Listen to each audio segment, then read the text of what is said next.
Mayo experience. Mayo experience. Mayo experience. Mayo experience. Experience.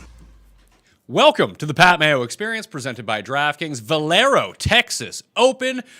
Final bets, the weather, DraftKings ownership, and of course, your live chat. Apparently, it's playing back to me through my computer, so I know at least how long of a delay I'm on at the moment. Reminder to everyone out there, smash the like button to the video, and if you're watching this after the live that we did, and you do have a question about the Valero Texas Open, dump it in the comment section down below, or just give me your favorite play for the week. Any price, just the one guy that you think you have to play this week at TPC San Antonio. Also, I keep hampering down on the newsletter. You can find the link to that in the description and the comments section. So just plug in your email into that, and you're in a draw for some $100 giveaways. And starting next week, I'm going to be giving away some official Masters gear. So if you want some Masters swag live from the Augusta National Store, then you're going to want to be a part of that email as well. There's going to be giveaways for the rating and review, so always leave your Twitter handle and or email address in the Apple Podcast reviews. This is a big week for us. The schedule is going to be huge. I think it's going to go Saturday, Sunday, Monday, Tuesday, Wednesday, Thursday, Friday for Masters content. So be on the lookout for that dropping on the weekend. We're going to have a huge DraftKings preview. I already did a first look with Ben Raza. That is out on Mayo Media Network right now, so please subscribe to Mayo Media Network. It's up on the podcast feed as well on Daily Fantasy Sports, picks, and bets the mix. But enough of that. If you do want to get 20% off at fantasynational.com, go to fantasynational.com/Mayo. Masters is coming up. Maybe you want to do some wave stacks as a part of Valero, and the generator makes it super easy to do all that stuff. But I do want to talk about the weather before anything else. And I think Raza made a really good point on Tuesday's show. If you didn't see it, what's wrong with you? Give your head a shake. But to reiterate his point, there's only so far in the future that you can look about the weather. So I'm looking at the Wind Finder report right now. I just dumped it into the chat. If you want to go click on it, that's the station that I'm using this week. And it looks like from 7 a.m. till around 1 p.m. Thursday morning, that winds are going to be sustained around 14, 15 miles per hour, but gusts up to 36 and 25. That doesn't seem good compared to the afternoon when it's 12, 10 miles per hour, but the wind gusts get up to 15 or 12. So it does seem like the PM on Thursday is going to be a little bit easier, at least what we're looking at 24 hours out.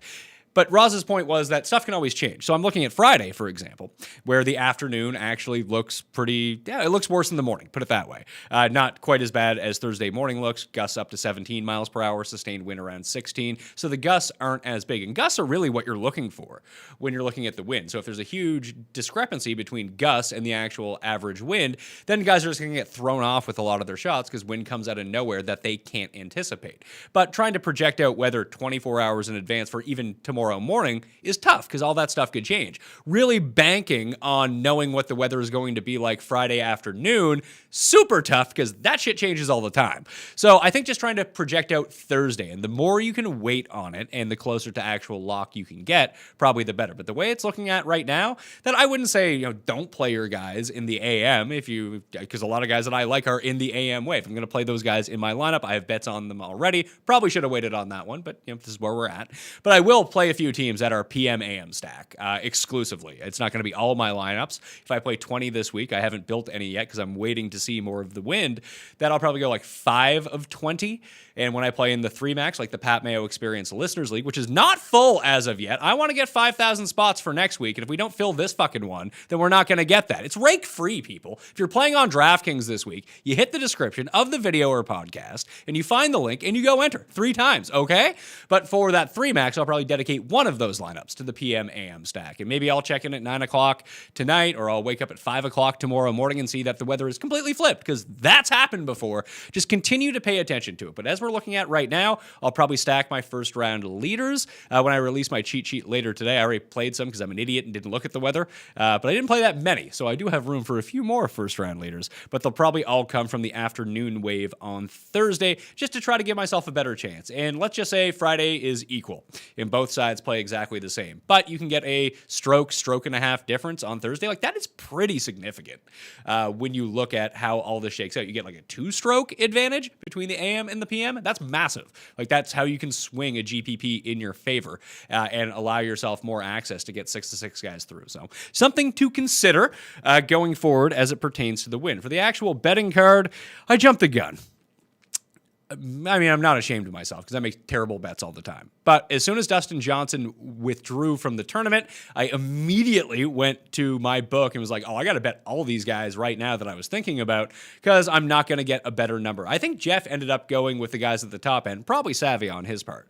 But I grabbed Answer at 25, Tringali at 40, Kirk at 45, Cam Davis at 55, Keegan at 60, and then I played Brennan Grace 75 with the top 5 each way. I also took 4 bombs, Wiesberger, who Ben talked me into on the Tuesday show, 140-1 with the top 5 each way. Cam Champ, 140-1 with the top 5 each way. Gordon, 150 with the top 5. And Bhatia, 300-1 with the top 5. The first round leaders I've played so far: Gordon, Bhatia, Ventura, Lebioda. That's 100, 125, 150, and 175 in the first round leader market, all with the top 5 each way. My one and done was Tringali. Jeff's one and done was Answer, and Cust went with Corey Connors. When I release this in about an hour's time after the show, basically, I might add to the first round leaders a little bit. And I'm thinking about adding Doug Gim, but now I want to see where his win stack is. If he plays in the PM, I might add Doug Gim because I didn't go heavy in terms of the betting. I actually decreased the size of the number that I actually end up playing because I want to save some money for the Masters. I don't want to get wiped out as it comes down to it. So that's the betting card for the week. DraftKings ownership. Once again, you can go to fantasynational.com/Mayo to get everything that you want. We've already generated 8,647 lineups among members. Expect that to probably double or triple by the end of the night. So the farther you go into the evening, the more accurate, at least the Fantasy National membership, will get as it pertains to ownership. But what we're looking at right now amongst the top end, it's pretty split between Finau, Spieth, and Scheffler. I would expect Spieth to be the highest of all those guys. I ended up going with Decky because I don't think that there's much differentiation between all of them, although his number is on the rise, projected around 10-11% right now, which is up from like 5 or 6 from yesterday. I just think that he gets squeezed out as he's the unpopular name in the 10s, and then even when you drop down, Connors, Palmer, Tringali, Hoffman, and Brendan Steele are all carrying like at least 15% ownership. Someone's not going to be wildly owned, and it feels to me like it's Matsuyama. He's in the PM wave. Not a lot of people are using him. His upside is just as good as Finau's or Spieth's or Scheffler's, but you're getting him at half to potentially 1/3 of the ownership. That seems like a good spot to gamble for me, and that's what I'm going to be doing. Overall ownership, if we're looking at it, Hoffman, Connors, Tringali, Keegan, and Kirk are rated out as the top 5 right now. I still expect Spieth to be the highest owned guy. Fantasy National members might not agree in the way that they're constructing their lineup, but I think that once we add in the public into the equation, they all just want to back Spieth. Sometimes you can just get a lot of information based on how public sentiment goes, because if you're watching this show, you're likely in the sphere of either this show or golf Twitter or DraftKings Twitter, and that's completely different from what the public actually sees. So Golf Digest, I make my picks in there every week with Rick and Brandon and a whole bunch of other good guys, and they released just the picks up on the Golf Digest Instagram account, not Golf Twitter. That is not the realm in which the Golf Digest Instagram actually ends up living in. So I made my pick. I think I wrote up Cameron Tringali at 40-1 is my pick to win. And people were like, who is Cameron Tringali? That was like the main thing. But the other one was between the 7 of us and we made our picks, no one picked Ricky Fowler. And the entire comment section is like, Ricky's going to win this week. Ricky's going to win this week. So you see how the public really has a different opinion on a lot of these players than the actual DraftKings players and people who really pay attention and are trying to win money at this stuff. So you can always expect the public to infuse like a good 3 to 5% on some of these players that maybe you weren't considering, but are just popular in the overall realm of golf, like Ricky and Spieth being the 2 largest names this week. If you wanted to do some contrarian plays, I think there's just massive opportunities because like the 8s, Keegan, Zach Johnson, Kirk, Lonto, Davis, and C, all garnering a ton of ownership. And I mentioned all the guys in the 9s who are doing it. That leaves Matt Kuchar. No one's really playing him. I don't think as many people will play Hideki, but then like Burns double digit, Varner double digit, and then kind of everyone else around them until you get to Sam Ryder. all single digits. So that's a really good place to pivot, in my opinion. I like Varner a lot this week. I think that he's set up really well for this course. Burns too. But if I'm going to be using a lot of chalk at the top and I do want to get off of them, like Moore is there, Grace is there. Hell, you could go with Matt Wallace or Andrew Putnam, one of those guys. Like take the chance on Gary Woodland if you wanted to. Like there are capable pivot options like Doug Gim coming in at 16%. I love Gim, but then I see like Straka is like 2%. Like they're relative. I think Gim has more upside, obviously, but someone like Straka is probably just a better pivot in that spot. No one's using Adam Long. Like he almost advanced out of the match play stage with Dustin Johnson last week, and now everyone wants to play Harry Higgs instead of him, myself included. But I think when I think about this objectively and where I can gain leverage, like how many times has Harry Higgs actually beat Adam Long in this specific event? Is it even more than 50%? I mean, results would show probably not. And you get one guy at 12% and one guy at 2%. So does Harry Higgs beat Adam Long, 5 out of 6 times? No, he doesn't. Absolutely, he doesn't. It doesn't mean that he won't this week, but if you're trying to generate leverage and get away with some of the higher ownership guys, I mean, Wiesberger's right there too, and Wiesberger's like 1.5% owned. And he's like a legit player.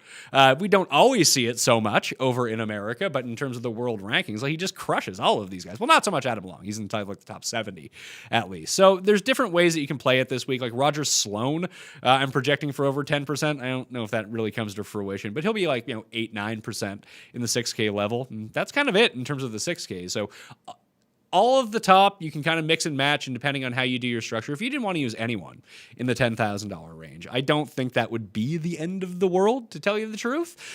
I think you could get away with it because this next level down, well, the talent gap is huge. I mean, if you want to start your team, Connors, Palmer, Tringali, like you can get away with that. And just having those 3 as your lead 3 guys will just kind of mitigate a lot of the ownership that comes along with them because so few people are starting their lineups that way. That's the way that I would be looking at this for the week anyway. And usually what people do is tune into this show and they see what I have to say and do the opposite and print cash. So I just told you what I'm doing. So just do the opposite and you're going to be fine. All right. That means you want to play like Scheffler and Finau at the top along with Spieth and take guys at the bottom 6s and you'll be fine.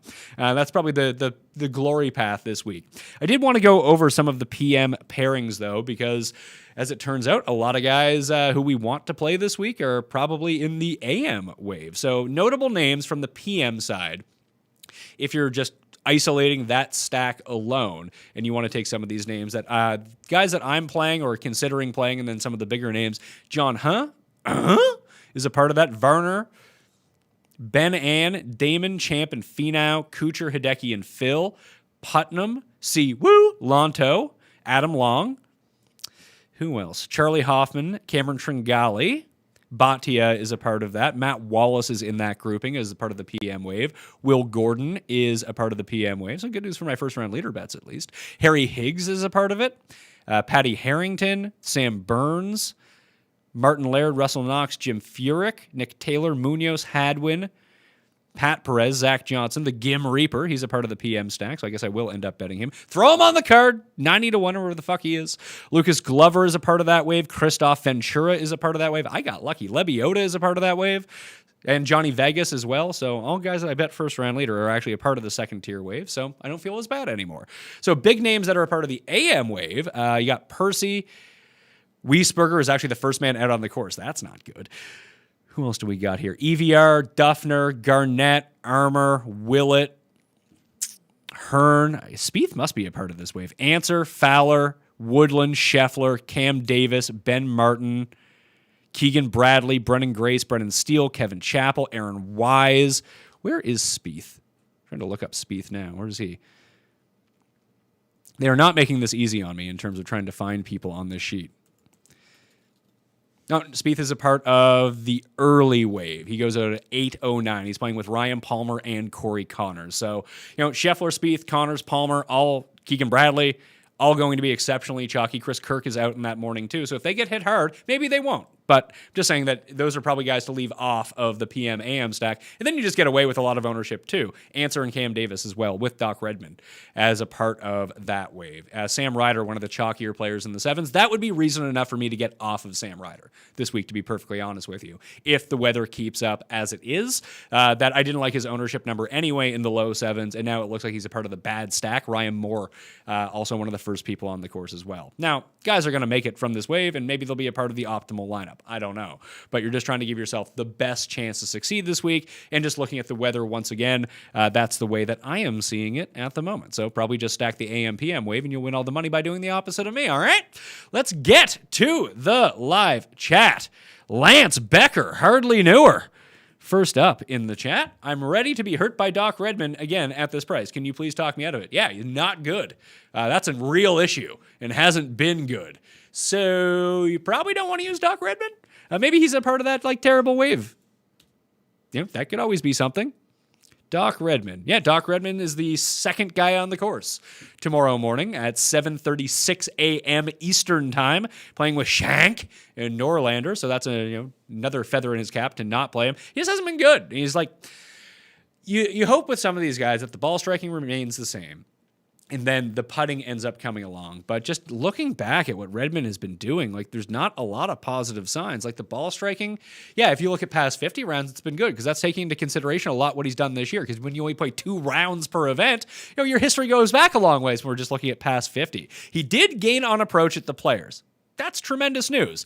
Now, at the Farmers and Phoenix, he did gain with his irons, and he actually has been in the positives putting the past 2 weeks, which is a nice turn from what he had been doing earlier in the year. Okay, maybe there is a bit more of a case for Doc Redmond than I thought, but the driving hasn't been really good at all. The best he's done in 2021 is 0.7 strokes gained. That was at the Arnold Palmer Invitational. He lost around the green, lost on approach, and gained on putting. He came 66th. That is his best finish so far in 2021. So I'd like to see more of a spike out of him somewhere. At the price point, listen, it's a 6K range. He could definitely come out of there versus some of the other guys. Just not really on my radar this week as someone I really want to get behind.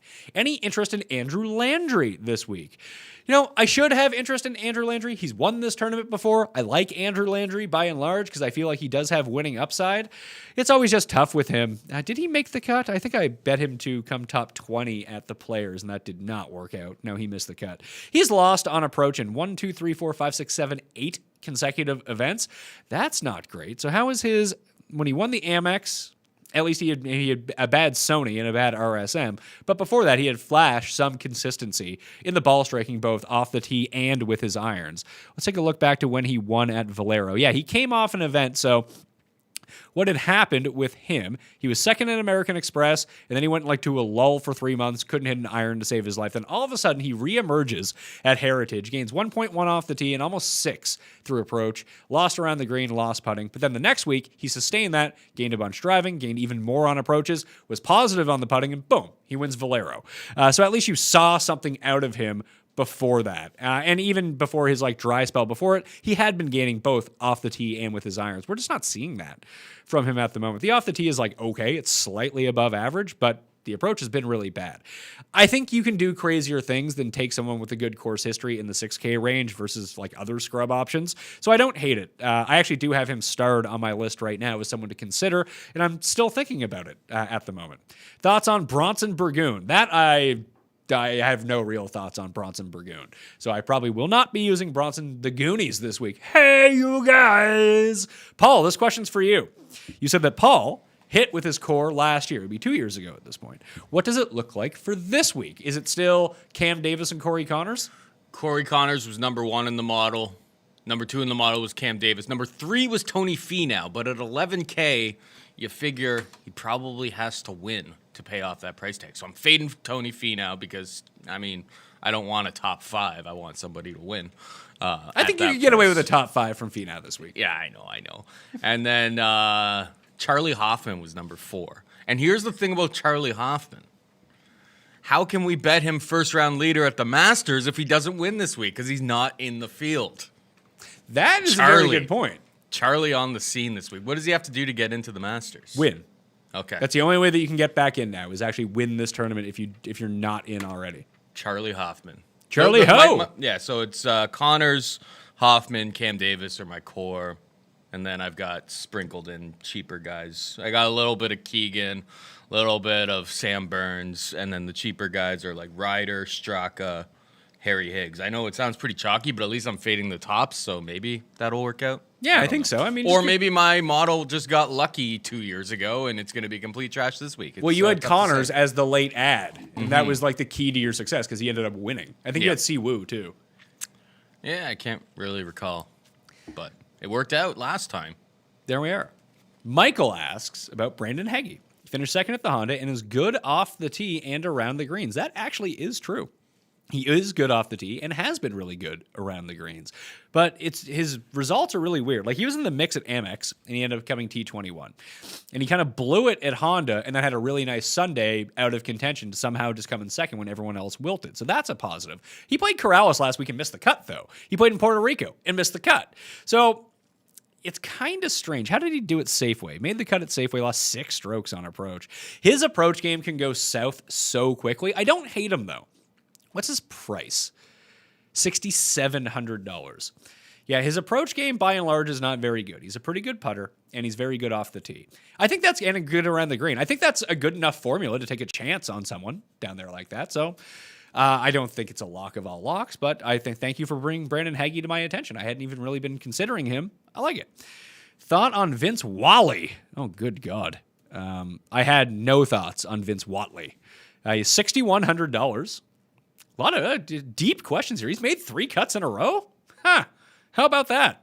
Made the cut at... Okay, so this is what gets interesting about it, and this is why I would have some caution, despite the fact that he's, like, not good. 50th at Pebble Beach, super short course. Puerto Rico Open, 15th. Good result, really bad field. Honda, 36th, and he gained across the board, all 4 of the strokes gained metrics. Also a pretty short course. It's a par 70. Corrales, last week, 28th, really bad field. This is actually a pretty decent field, at least a step up from those alt events, and it's a longer course. Like, you really need to put some of your longer irons and driving distance to the test. I honestly don't know a lot about Vince. Sounds like a cologne if you just say it like that. Vince. Crazier things have happened. He's $6,100. I think I would prefer Lebioda, which is stupid because Lebioda's results and metrics have been way worse than Watley's have over the past little bit, but I just like Hank Lebioda.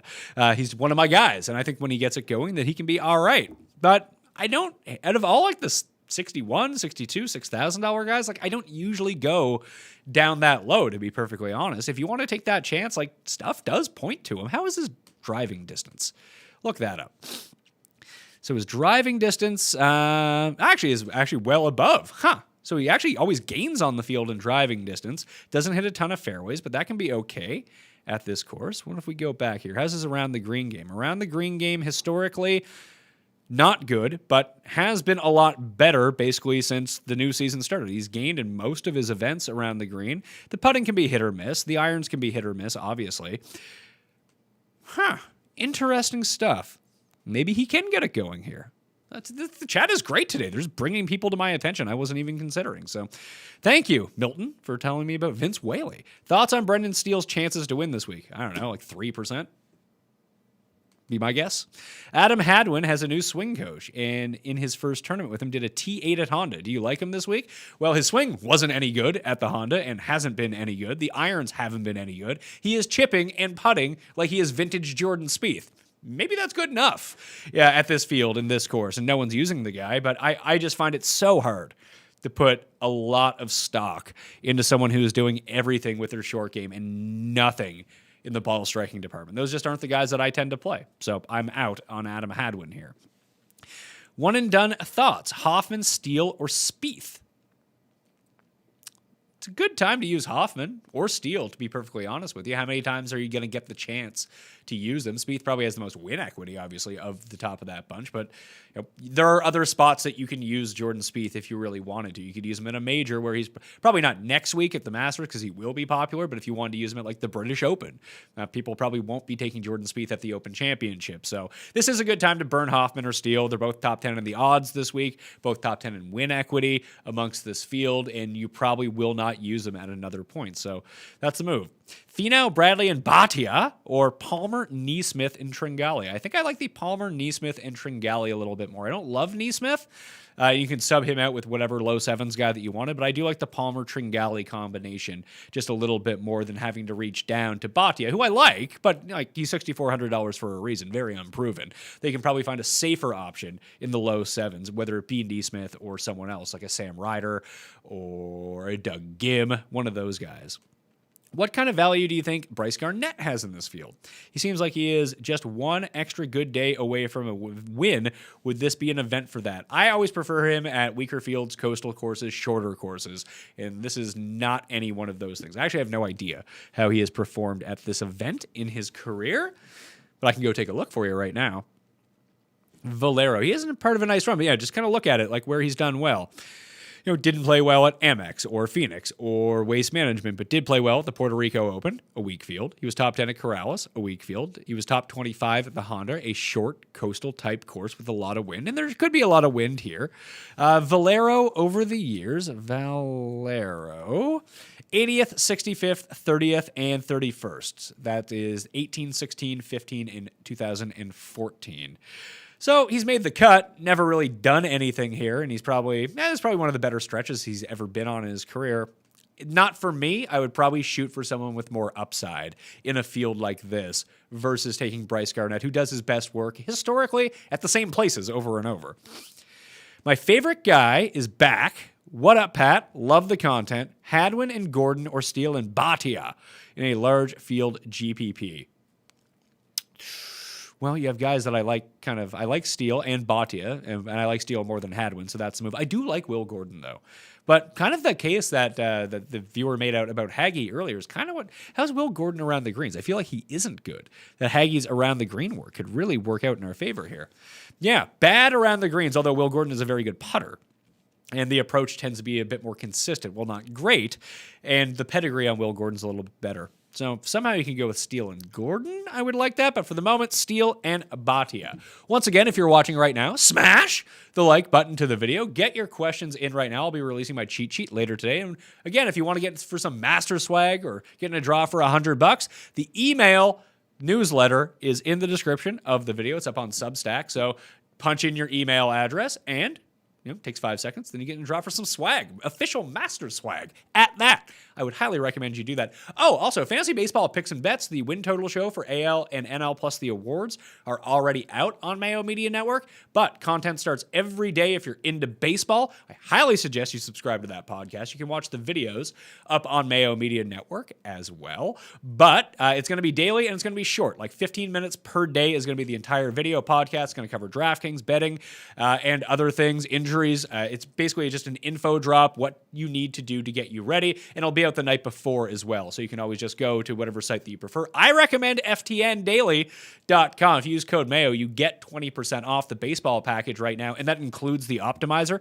So all the picks, all the cheat sheets, all the tools, plus the optimizer. It's $250. Use the code Mayo, gets dropped down to $200 for the entire baseball season. It's like $30 a month.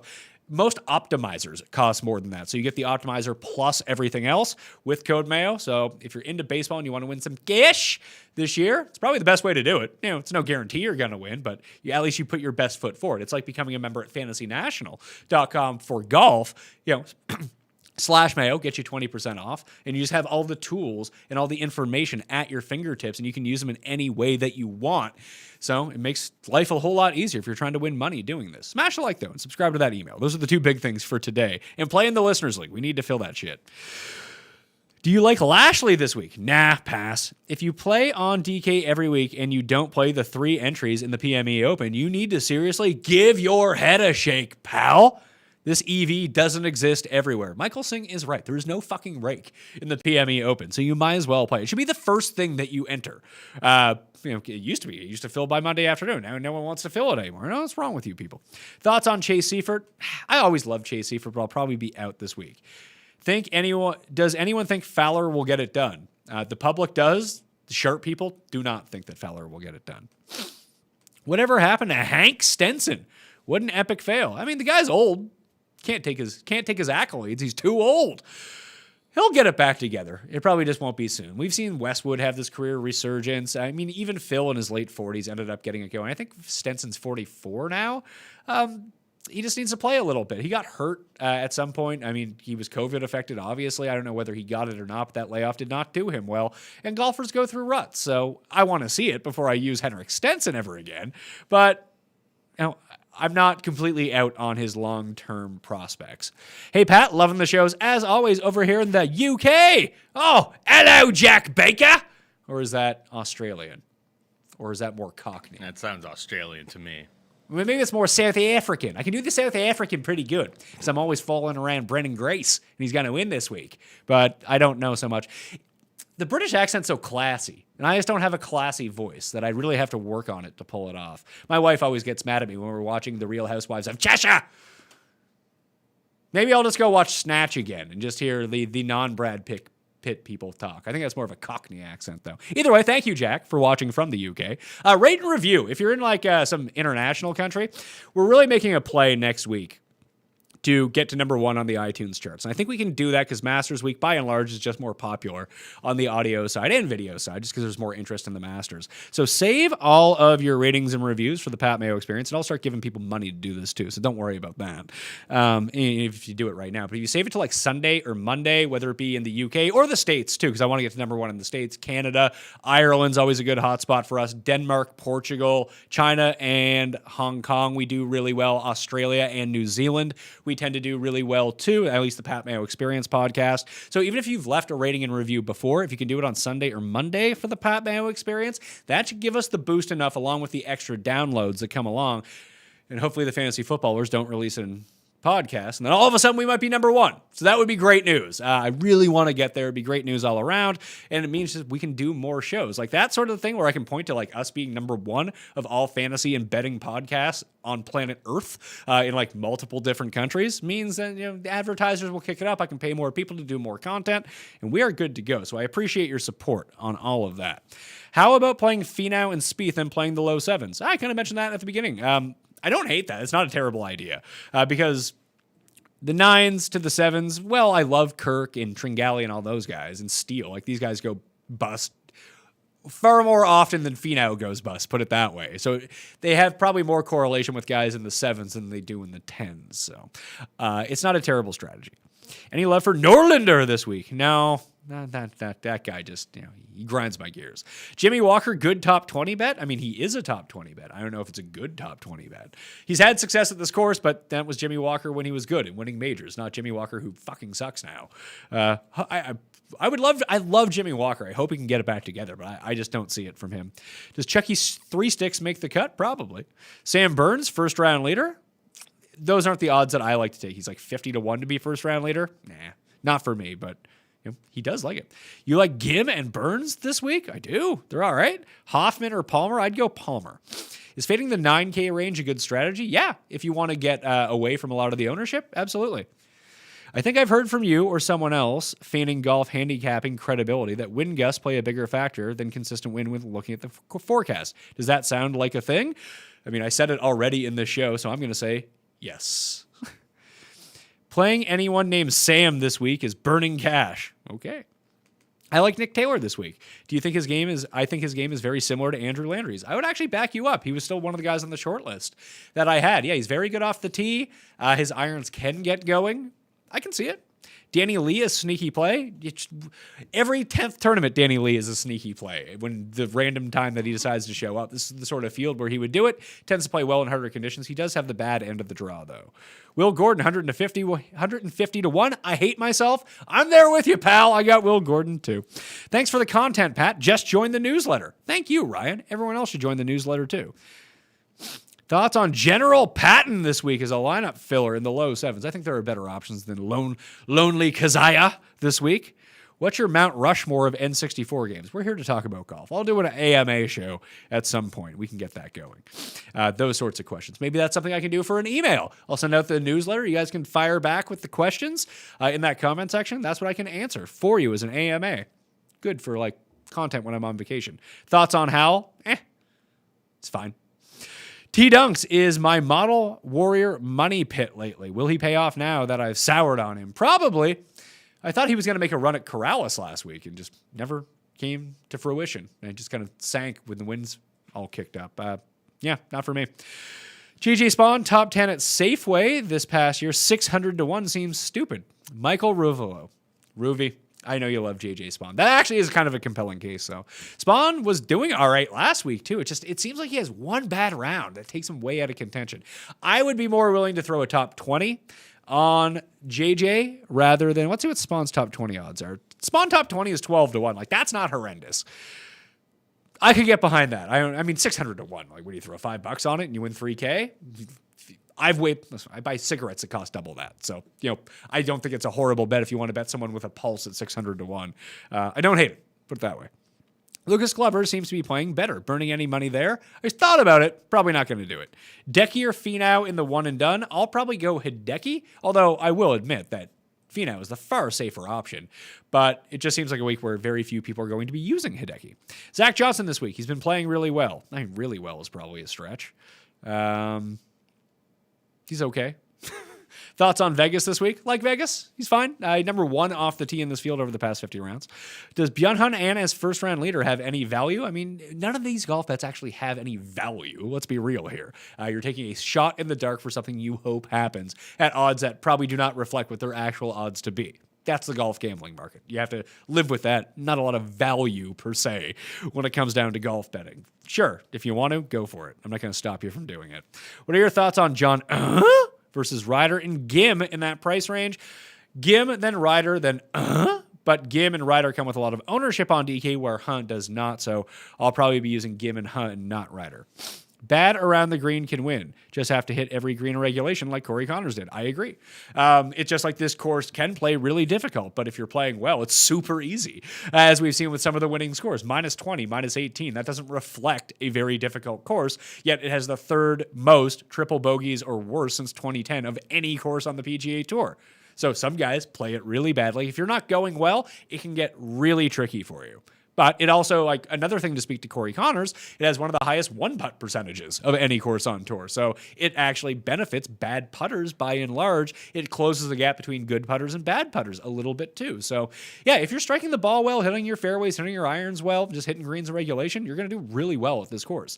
And that's sort of the MO of Corey Connors, of Charlie Hoffman, of Brendan Steele, guys that we've seen win at this course in the past. That's why I kind of like Keegan Bradley, because that's what he does. He hits a lot of fairways, keeps the ball in play, hits his irons really well, and he tends to like mangle the putting surfaces. But if putting is a little bit easier this week, then maybe all of a sudden, the reason that I said bombers around the green, because it's really hard to hit these greens in two, but the bombers are still going to take their shots at them. So 3 of the par 5s, you're probably not going to get to in 2 shots, but you're going to try to do it anyway. I think the going for the green percentage of greens under regulation at this course is around 10%, where the average on the PGA Tour is around like 23%, something like that. So when you take someone like Brendan Heggie, for example, he's going to bomb it because he's an absolute bomber of the ball. And then he's going to go for the green in 2. He's bad with his irons anyway, so he's probably going to miss the green. So he's going to be like 20 yards off the green. Can he get it up and down for birdie? That's what you're looking for on these par 5s. Well, he is really good around the green. So hopefully, in theory, he can get that done to make the birdies. And maybe he gets lucky and does hit one of these greens in 2 and can make an eagle on them because he's not a terrible putter either. That's where someone like Will Gordon becomes a bit more problematic to me, although I bet Will Gordon this week because I do like his driving distance. And we saw it with Trey Mullinix, where Trey Mullinix was someone who came top 5 at this event. I had money on him, and he couldn't close the deal. And his poor around the green game ended up costing him the tournament. Now, it wasn't enough to knock him outside of the top 5, thank God, but it did cost him a win when it came down to it because he was very much in contention, and all week he was just hitting a ton of greens in regulation. But when you had to rely on that around the green game, he was so bad that he just bulleted one into the bunker, and that was the end of him on the drivable par 5 or par 4 17th. So I think when you're just looking for path of least resistance, I would try to match up driving distance with around the green. And when you think about the types of ball strikers like a Corey Connors, their around the green doesn't really matter because their path is fairways, greens in regulation, try to make some birdies, but 2 putt for par and be on your way. That's the path for them. So you have to think about the path from your players that you want to have and how are they going to try to attack this course. So I think that's around the green game means more for your bombers who are going to be more aggressive on this course and try to get some of the longer holes in too. Now, if they're constantly relying on around the green, they're probably going to lose. You don't want your guys missing a bunch of green regulations. That's not going to work out either. I'm just thinking more specifically for the drivable par 4 and 3 of those par 5s, which are tough to get at in 2 strokes. Hoffman, Tringali, or Steele and Palmer? I like Hoffman and Tringali in that regard. How has Hideki been in the wind historically? Seems like a really good pick this week. He's all right. Most guys, there's so much variance and so much noise in wind stats because it takes wind from different courses, and different courses obviously play a lot different in the wind. So I think that when you talk about like good wind players, I think the best idea, honestly, is just to kind of go with your gut on something like that, and maybe you'll just have a lot of biasy because you watch something for one round, like, oh, this guy was really good. But I think we know like the 5 or 6 players who do really well in the wind, and you see that over time, that if the conditions get difficult, it doesn't mean they're a lock to be better than everyone else, but take someone like Matthew Fitzpatrick. Like Matthew Fitzpatrick tends to play pretty well in the wind, by and large. He doesn't always play well in the wind versus the field, but when you see like crappier events with crappy conditions against the field on the days when it gets tough, then all of a sudden he's looking a lot better. So I can tell you what Hideki rates out in, let's go to last 24 rounds. We might not even have that much info on a lot of guys in windy conditions over 17 miles per hour. So let's see. Strokes gained total in this field. Hideki is way off on this over the past 24 rounds. Hideki is 74th. He's actually the worst of all the top players. Scheffler only has 3 rounds to his credit in conditions like this, but he's 18th. Finau is first, Spieth is second, Scheffler is 18th. Answer and Matsuyama and Connors are all bad. So is Tringali, so is Palmer. Hoffman is good. Cam Davis is good. Zach Johnson is good. Keegan Bradley is good. But if we shrink that to, let's say, the past 12 rounds, I bet you Keegan Bradley does a lot better because he's been better in the wind recently. Keegan Bradley jumps up to 32nd. Hideki over the past 12 rounds goes from 90th to 30th. So it's a total crapshoot when it comes down to it. You just have to get lucky in the wind. You would think that better ball strikers are going to be good. Guys with low ball flights should be a lot better. And so much of that can be hidden by good putting as well. If you just putt really well on the day where it's super windy, you're going to save a lot of strokes against the field to mitigate that problem too. So it's a tougher one to really go with. Are you also bullish on Johnny question marks this week? I am. I like Johnny Q. You kind of look like Billy Ho. Are you wearing Nantucket Reds? No, I'm not. I wish I had the vascularity of Billy Ho. I need to get my body fat percentage down so I can just be rocking the vein biceps going around. I don't have that at the moment, so I'd like to get back to that world. Billy Ho, good for him. That looks like he's in great shape at the moment. And he's winning events, so maybe an uptick in fitness all of a sudden worked out for Billy Ho. Maybe it was a hot putter. Who knows? Actually, it wasn't at match play. His putter was terrible. And he left for Ryan Brehm. Someone asked me this the other day. Super cheap. It looks interesting. Yeah, he's a bomber. You have to get lucky that the rest of his game shows up, but he's definitely going to be one of the longest players in the field. Thanks to Paul and the Dog or Pass podcast last week, DraftKings was actually profitable for me after a couple bad weeks. I hope it continues. Congratulations, Paul, to you and Cody. Cody has picked 17 of the past 20 fights correctly, and the past 2 cards for him have been off the charts for betting. Yes, sir. Thank you, Tim, for the words of support. Yeah, no Dog or Pass podcast this week because there's no UFC, but tune back in next week. As I always say, the other shows on Mayo Media Network pay for my shitty picks. Like the hockey show, Media has been fucking crushing hockey betting so far this year. Garion's going to be a big fixture of the baseball show, as are some of the other sharps. Big John from FTN, MLB Moving Av on Twitter, one of the best baseball handicappers there is in the business, and he's going to be the host for opening day for every... Oh, I burped a little bit. He's going to be the host for every Thursday on that show, so the Thursday slate of games. So you can... And Dogger Pass podcast, all profitable shows. The soccer guy we have, Nigel, firing winners off whenever there's EPL action on the go, too. So all those like little videos that you don't want to click on because you want to hear me yell at Cust or yell at Jeff, those ones actually have nuggets of information that are well worth your time to go check out. So please, go check them out and subscribe to Mayo Media Network right now and the Dogger Pass podcast on Apple Podcast. How about Wes Bryant? How about him? Don't like him here. Any Party Marty love? He's got good course history, but not playing amazing at the moment. He's actually one of the guys who is good in the wind. Just historically been very good in the wind, been good in Texas, has won this event in the past. It's a total crapshoot. He has good course history at a lot of places, and like every second or third year, he shows up and plays really well there. The other time, he shoots like 80 and misses the cut. So, gotta watch out with old Party Marty. Loves to party. Thoughts on Russell Knox pass? Is Abe the answer this week? I fucking hope so, Josh. It would be nice for once for Abe Answer to really pay off for me. Because I was never an Abe Answer guy. I always faded him because I was like, this guy can't win. It was just like I never bet Varner. It's like, this guy can't win. Like I don't bet Finau. This guy can't win. This tournament is just a collection of guys who can't win. Like Spieth, Finau, Scheffler, Hideki. Like the last time that any of those guys won was 2017. Maybe Scheffler won on the web tour. I'm not sure. But like a PGA win, it's been a while for a lot of these guys. So hopefully one of them can break through this week. Got Rafa Cabrera Bayo in a few lineups. Very 50-50 on him. Would you play him or replace him with someone else in the 6K? I'd probably replace him. Rafa's been awful. Kirk or Cam Davis? Ooh, I like both those guys. I like pairing them together. I'll go with the Aussie, Cam Davis, in this aspect. McCarthy, Willett, or Wise? Willett, Hoffman, Palmer, Finau in one and done? Not a bad time to use Palmer. Scheffler or Answer in one and done? Let's go with the Answer, the Mexican AI. Russell Knox, played good at Safeway, can play in the wind right. That he can. I'm just wishy-washy on Russell Knox. This guy's got a lot of questions. Just do your own research. Become a member at fantasynational.com/Mayo. Do all your own research for all these losers you want to play. Any thoughts on Seifert this week? Been over that. I'm just, Would you ever add AM/PM splits to Fantasy National so we can see which players play better in the morning versus teeing off later in the day? That's interesting. That's not a me question. That's a Moose question. Fire off at Mooseonomics on Twitter to ask him if he can put that in. And maybe he can add in the AM/PM build filter on the lineup generator too. Who knows? These are all things that I don't know how to do because I have no programming skills, but Mike does. So hit up at Mooseonomics or at Fantasy National on Twitter and ask him those things. I'll text him afterwards to get him on top of it. I'm sure it's not one of those things where it's like, oh, I'll tell Mike right now, and then like 2 hours later, he has it done. It seems pretty complicated, but I don't really know anything about like, it's probably not Java development. I don't think anyone uses Java anymore, but just scripting in general. Missed your card. Can you go over it again? How about you just fucking rewind, asshole? I do the same thing every fucking week, and then I release it after the fact. Give your head a shake, pal. Are you not enter your lineup again in the Palmer? Are you going to not enter your lineup again in the Palmer? I don't know what that is. So maybe. Not quite sure what you mean on that. Any love for Seb Straka in the low sevens? Don't hate him. He was one of the guys that popped up on Paul's thing. Cody has hit 17 of 20. Sounds like regression incoming when I decide to watch Dogger Pass next week. I don't know. Cody had a terrible start to the year.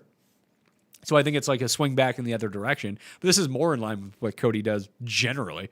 Have you heard about this week's winner, Sam Bennett? Is he the driving range pro? Yeah, I'll take a hard pass on him. Any love for Phil for the price? What song do you like? That sounds like a bannable offense. Burton Laird just went over that. Sean. Rasputin. What's that? Rasputin seems to be your track. That is on my work. When you're pumping iron. Yeah, Rah Rah Rasputin is on my workout playlist. Yeah. Any Sean O'Hare love? Not really. What song do you lick? I'm going to ban this guy for life. I always put him in a timeout because his questions are fucking stupid. Let's see. No one will be playing him. Is Joel Damon to play this week, or is he still hungover from Corrales? I don't know. I don't think he's substantially different than the guys around him, and no one is playing him. That could be good enough. Are you weighting course history higher this week? No, not really. Carbon Cup. Oh, did I forget to put my lineup in that last week? Sometimes I forget things. You'd be surprised. I'm a very busy man when it comes to this stuff. And I'm not going to win that anyway, so no big deal on my part. Just some free money for me. Shout out to Josh for running all the Carbon Cup contests. Oh, there's a new one and done, by the way. Totally forgot to mention that. I got to write that down to mention off the top of the show. There's 1,150 spots. It goes Masters of British Open, fantasygolfchampionships.com. I'll post the link in the description to the video and podcast and down in the comment section. It's $100 to play. It's a 17 event one and done. If you're out of the one and done already, might as well throw another fucking $100 at it, all right? We get that. I'll go check right now to see how many people are fan golf champs have entered already.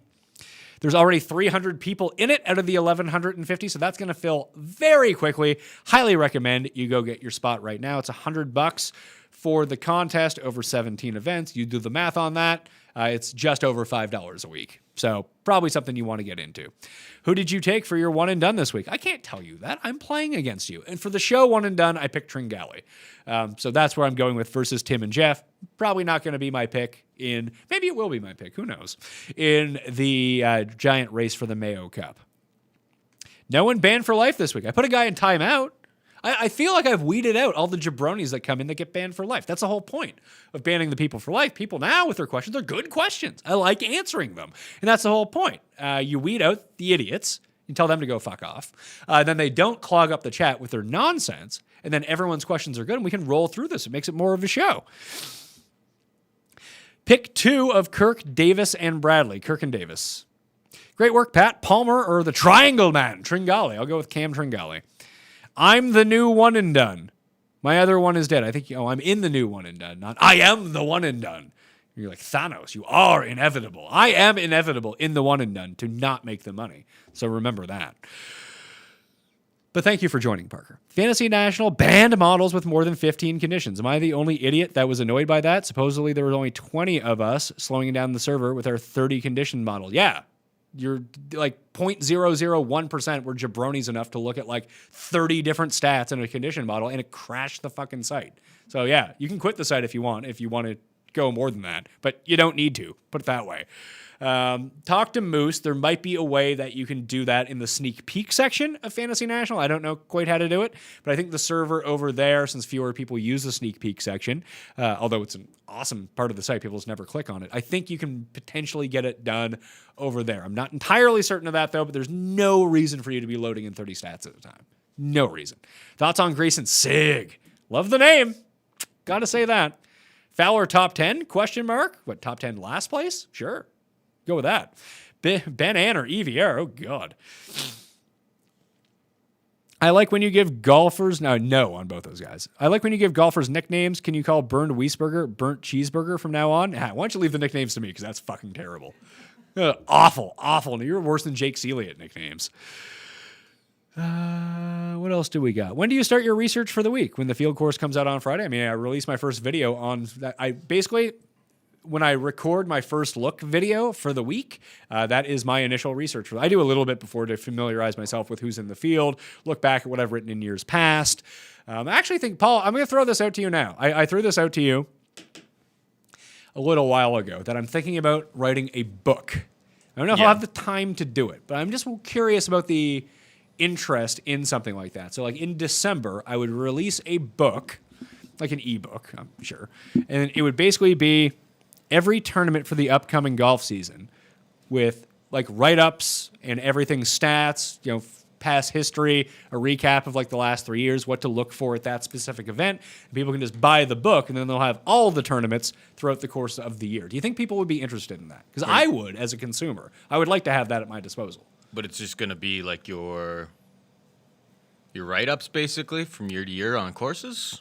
Yeah, it'll be sort of like, it won't be the write-up for that year. I'll still do a write-up for that year for the course because new information will always present itself. It won't take any recent form into context. But if you wanted to know about the Valero Texas Open, maybe if you were planning out the one and done or something like that, here are the guys who were the first round leaders each of the past 3 years. Here's a brief synopsis of how it actually played that year. Like if you were doing this tournament and you think about 2015, it's like wind wiped out one wave. So if a guy missed the cut that year and they were part of that wave, that doesn't really reflect poorly upon them. Everyone sucked from that. Just to give yourself a bit more context going in, because that's the one thing that I find the hardest to find out. Like you can go look at a leaderboard from the years past, but what actually kind of transpired? Was there a guy in like Brendan Grace, for example, was very much in the mix here, I want to say 2 events ago, 2018, and he ended up coming like 9th, but like he was like the odds-on favorite to win the tournament after 3 rounds. He had a bad final round. Like, what does that tell us about it? Did we just forget that he was in the mix going into the final round? I think that there are context clues with that I think that people would want to know. I don't know, though. Maybe that's just me thinking that people would want to read something that they really don't. Matt Hudson in the chat is saying, do it, Patrick. It's going to be a lot of fucking time. Like, it's a big project to take on. It would be, what? Audiobook or an audiobook would be... get it. I would say try to not get it published because then you got to deal with. No, I would publish it as an ebook. Like you could go to a site and buy it, and it would just get transferred to you. Because like Cust is probably the only person who's buying like the hard copy kind of thing. Yeah, and if I did it now, I could update it for every year, and people could buy like a $3 update or something. Yeah. For the next years. It's just such a large project to tackle that I don't know if I'm all for that. Maybe I'll hire a research assistant to do all the research for me, and they can send it to me, and then I can like type it up and do everything like that. I don't know. I don't know anything about it. Book publishing, but I just want to I want to make at least one of the books a hardcover book I can have. Matt Hudson in the chat is saying you should do it, and he says that he'll help. Well, thanks, Matt Hudson. I don't know if it's Matt Hudson like I think it's the guy he's a good guy on Twitter. He's always No, but I know someone named Matt Hudson. I don't know Okay. if that's him or not. 'Cause I think can't it's tell by the little He's picture. always in this chat, so I think it's him. Might be, but I know someone from from college named Matt Hudson. Oh, I don't know. So I don't know if that's you, Matt, or not. Just common name, I suppose. 30 conditions in a model sounds like overthinking it. I agree. First year playing one and done. I fluctuate between 10 and 15 and 10, 20, 56 in smaller Mayo Cup. Lots of top 20s, some top 5s, no missed cuts, but haven't burned any big names. Am I at this point just time to step it up? You should be stepping it up already. Like coming 10, like a few top 5s is good. Top 20s don't, like there's no real difference. I guess in the smaller one, maybe there is. But it's like a 19th and a missed cut are basically the same thing in one and done.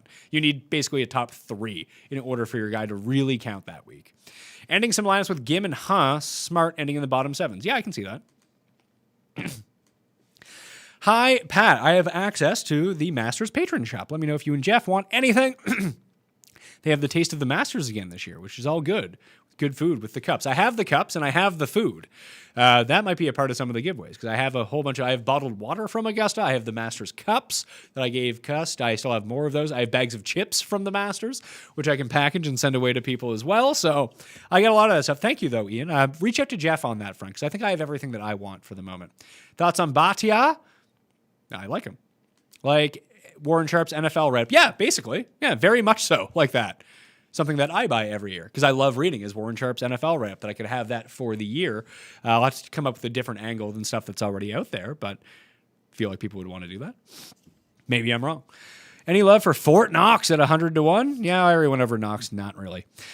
Just be like the Donald and have someone write it for you. Yeah, maybe I could go that way. Join late. Sorry if you answered this already. Sam Burns has missed out on his chance to break through for a win. P.S. I smashed the like button. I don't know if he's missed out on his chance to win. I'm not betting him this week. Although I do know that he's a very popular bet this week. I don't think that's the case.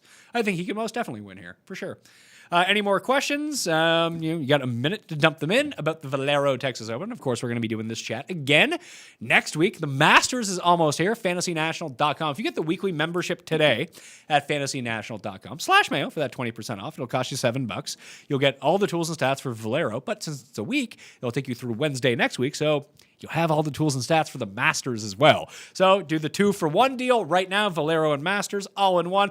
I would wait till next Wednesday to get the weekly because then you get Masters and Heritage all in one. We know Heritage is like a money printing fest. At least for me, it's like the one tournament that I actually do well at, which means I'm going to lose all my money this time around. Baseball, FTNDaily.com, code Mayo for the annual and optimizer over there. Cost you $200 for the year.